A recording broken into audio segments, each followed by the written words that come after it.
welcome back to The Watch. This one is a bit of an indulgence on my behalf. I was thinking about it more today, basically. But I we want to try and review good stuff. And when we find something good, I actually dislike the fact that we are forced to be so critical, because I don't want to be, but when there's legitimate crap in the world, got to call it out. Yeah, exactly. And so sometimes to find great stuff, you need to go back to some of the classics. And one of my favourite films of all time, and look, this could be rose tinted glass, but I watched it a couple of years back to review the historical inaccuracies for Shadiversity, and it was still so fun, so great. It's Robin Hood, Prince of Thieves. Now, I love hearing what Nathan has to say. I do have a tendency to dominate conversations, but it's been a while since you've seen this film, Nathan. It's been a long time. I think I saw it... I've watched it all through once with my father back in the day. I remember... Is it Alan Rickman? Alan Rickman, I remember him being a really good character. Amazing.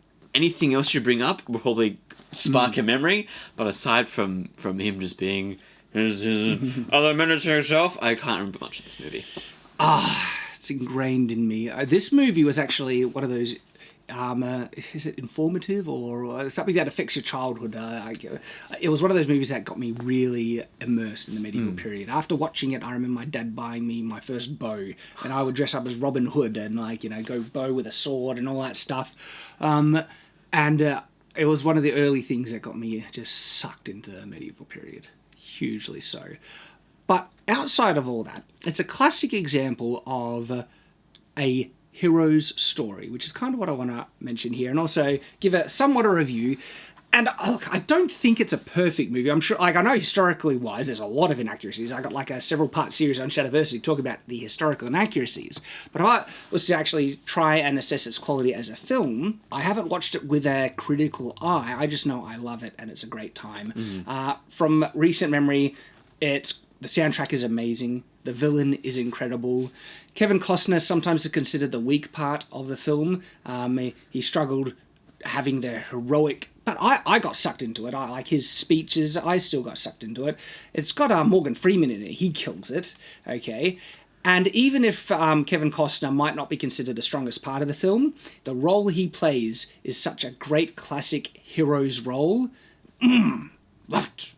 And it's got awesome messages about, rising up against corrupt, tyrannical thing, pushing back, standing on for your, ideals and what's good and just in the world and all that stuff. So it's got all those classic heroic stuff. The message about freedom is all intertwined in there. And it's not necessarily the most traditional telling of Robin Hood. I haven't read the most traditional versions of Robin Hood, like where these tales actually come from, but I've heard some commentaries on them, and they're hilarious sometimes. There's all these different tales of Robin Hood and stuff, and some people have been trying to say that Robin Hood is a message against capitalism, pro-social, and all that stuff, and that, look, you're injecting a lot into that, but it's actually not about that. It's more about against tyrannical government and more message of freedom and stuff. It's not a message about things need to be stolen from the poor and redistributed stolen from the rich and redistributed to the poor. Can you imagine stealing from the poor and giving it to the rich? Yeah, well, who inflation. Yes. That was a shockingly base comment, Nathan. He didn't steal from the rich and give it to the poor. He stole from the tax man and gave it back to the people he was... Exactly. Yeah. Oz brings you the exact point. The actual message of Robin Hood isn't about stealing from the rich and giving to the poor, because Robin Hood didn't necessarily steal from the rich. He did occasionally, and in this film he did steal from... But he was more of a baron, actually. It's about taking back what the government has unrighteously stolen from the people and giving it to the people. And in Prince of Thieves, the unrighteous taxation that's actually happening is actually... The sheriff is stealing money from the poor through overtaxation, and Robin Hood is giving it back to the poor. And is stealing it from so even people who try to politicize the tales of Robin Hood get it wrong as well. And this film, even though it's not the most traditional telling of Robin Hood, it's still a great telling. If you want one of the more traditional tales Robin Hood narratively that follows the more traditional Robin Hood story, it's actually the Disney one with the animals. I'm not kidding. Where it has the archery tournament and stuff. Really, that's the most accurate one. Look, Not the most, but closest to one of the more traditional Robin Hood tales. Wow, Disney, I'm kind of shocked. It's canon. Hey, you can enjoy that one too, but of course, this one is far more metal. It's like, oof. I'm trying to remember when I first watched it, but there are some not gross, graphic, violent elements, but I mean, it has a close-up of a sword getting run through someone's gut, and I remember as a kid just like, when I was watching it, like, having to clench my gut to sit through that. But that's, I think, about as bad as it gets. There's some other moments as well. Oh, you see you don't see a hand get chopped off per se, you see the swing and then the lifting, and there's a hand kind of attached to it. Right. But it is such a fun film. I was shocked. We found out Claudia hasn't watched this. And I was like, you have to watch it. It's a classic. And if anything, you need to watch Robin Hood, Prince of Thieves for the Sheriff of Nottingham, which is played by Alan Rickman. People say Snape is his most memorable role. And then they might say Die Hard. Hans Gruber's like, to me, no, it'll always be the Sheriff of Nottingham. That is his most iconic. Alan Rickman, Sheriff of Nottingham, best Sheriff of Nottingham ever depicted, hands down, no friggin' contest.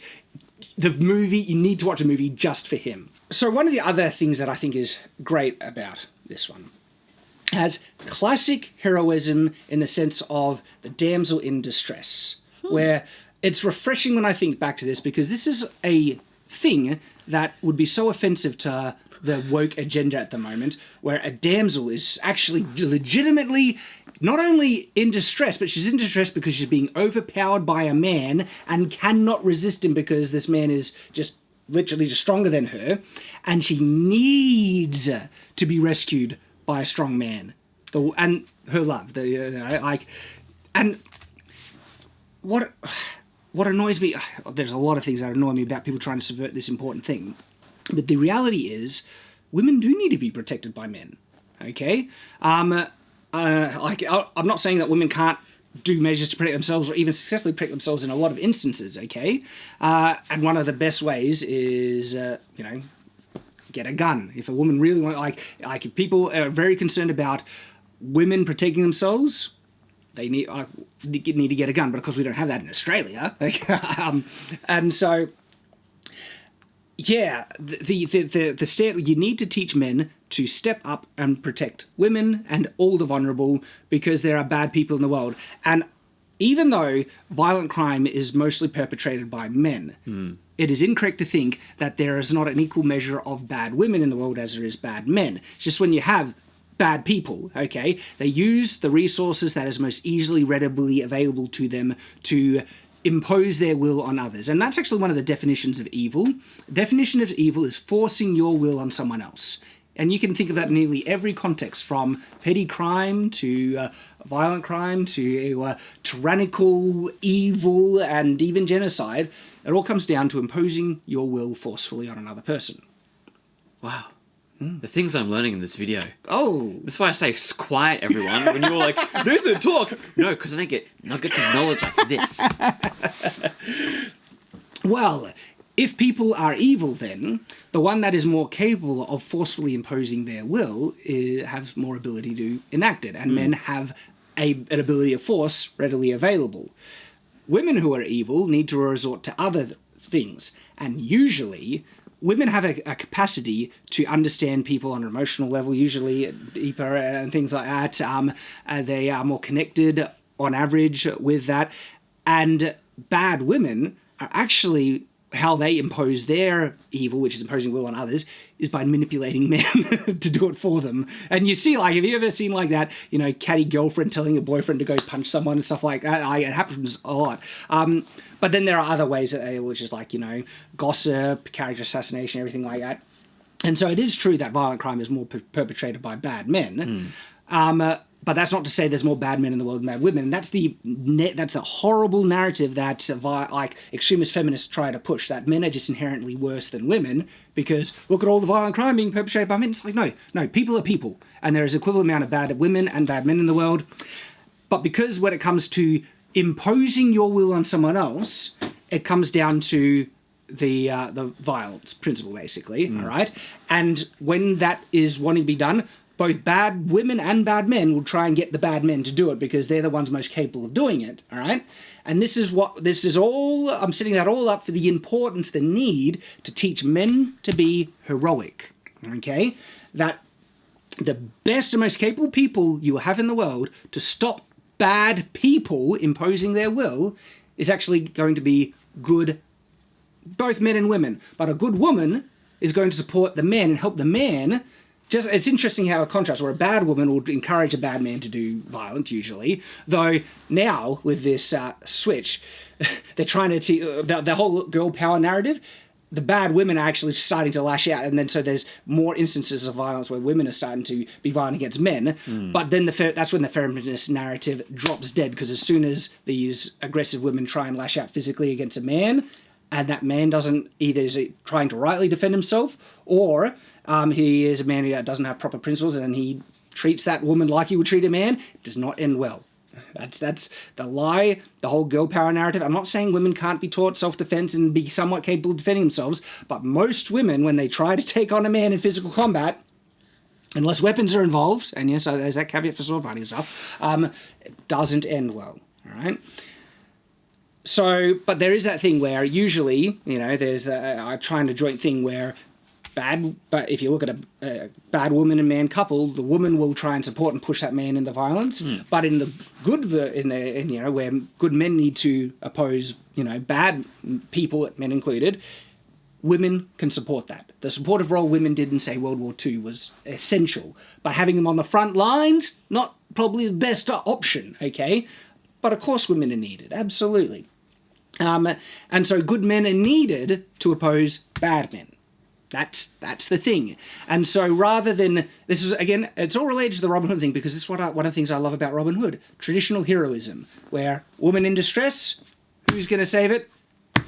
Hero, Robin Hood. He comes in, man, he runs along the battlements, he gets a flag, he swings down and smashes through a window right when, the bad thing was going to happen. I love it.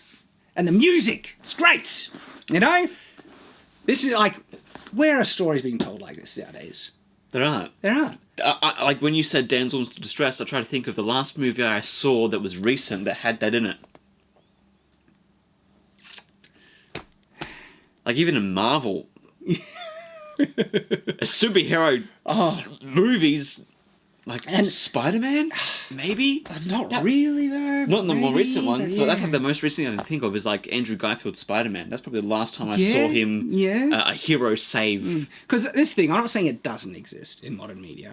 there will be examples, but mostly no. We're seeing a lot of examples where it's actually being subverted, and that's not good. Okay, like I hated it. One of my most despised moments in the Wheel of Time TV show recently was when there was a damsel in distress moment where Egwene was tied up in a chair and a character Perrin breaks free, and the setup was to save her.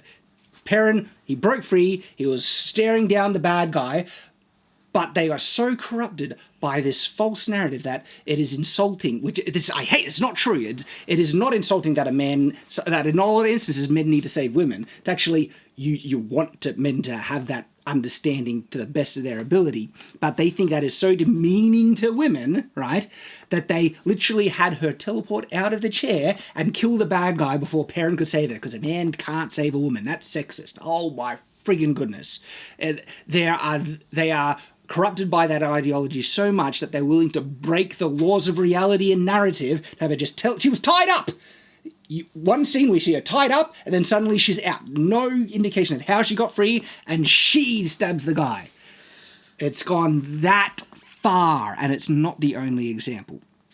And so if you want a refreshingly classic, damsel in distress where a heroic man comes in and this is the thing, like, Maid Marian in Prince of Thieves, she is actually a strong woman. They actually have her try and fight Robin Hood at the beginning.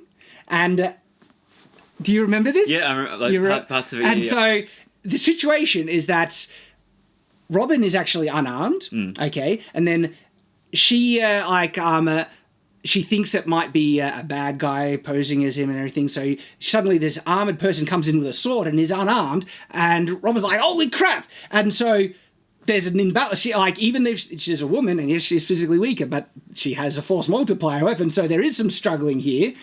But it gets to a point where he's fighting his opponent and Robin naturally starts to overpower her. It gets to the point where he slams her against the wall and he's stronger and he just pulls her hand down and gets her hand over a candle and burns the hand, and then she screams in pain, lets go, and it's a feminine voice, and he's like, huh? And then he rips off the mask and it's Maid Marian. And you know what she does? Knees him right in the nuts. Just to get the one up thing. Okay. Yeah, that one moment of shock and she took it. Yeah. And then it's like, and he's like, hello, Marion. Now, that actually might be a narrative flaw in there, because I'm not sure how justified it is for her to attack Robin in that thing, and they might just have wanted that scene. So I'm not saying it's narratively perfect, right? But she's actually a very, strong woman that is trying to support people while the king is away, and she sticks it to she speaks strongly to the sheriff to try and put him in his place many times. She has to pretend to appease one side and help one other, and so she's doing this multi kind of balancing act of politics to try and figure things out. And so she's not like an incompetent woman by any regard. Okay, and she's actually very capable and competent in things in certain areas, but they don't make her as good as a swordsman or an archer as Robin Hood or anything. She's a very proud, strong woman, but in areas in which obviously she is unable to compete in, she can get overpowered. And the sheriff, at the end, of course, he steals her away. And I actually, I was so innocent as a kid, I didn't know what was going on. When the sheriff started to wrestle and push Maid Marian down, I was like, he's just trying to pin her down so she doesn't escape. The innocence. The innocence. I was like, they're wrestling. I don't know what's going on. They're play fighting. But the sheriff is actually trying to rape her, right? Again, I watched it so young as a kid. But this is the thing, though. That's the reality. She had no ability to prevent. She had not the strength to prevent it. The sheriff is being a vile, evil man, using the resource, the natural strengths he has, imposing it unjustly and vilely against someone who is vulnerable. And so she needed someone to save her. And that's when it is so important that men step up and do that. And that's why stories like this are still important. Because when I watch that and I see Robin Hood coming in, swinging like this badass, this heroic man,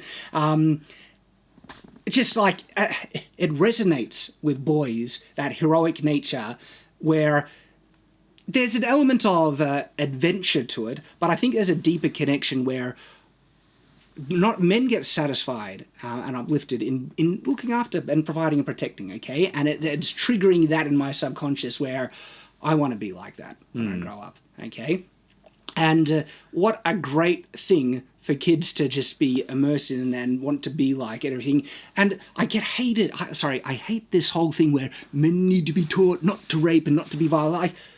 They're basically trying to take the position that men are vile and evil to begin with and need to be taught to not be violent and evil. Like, no. How about you take men at the neutral position, teach them to be heroes. Teach them to be heroes, self-sacrificing providers. That's what you want to teach thing.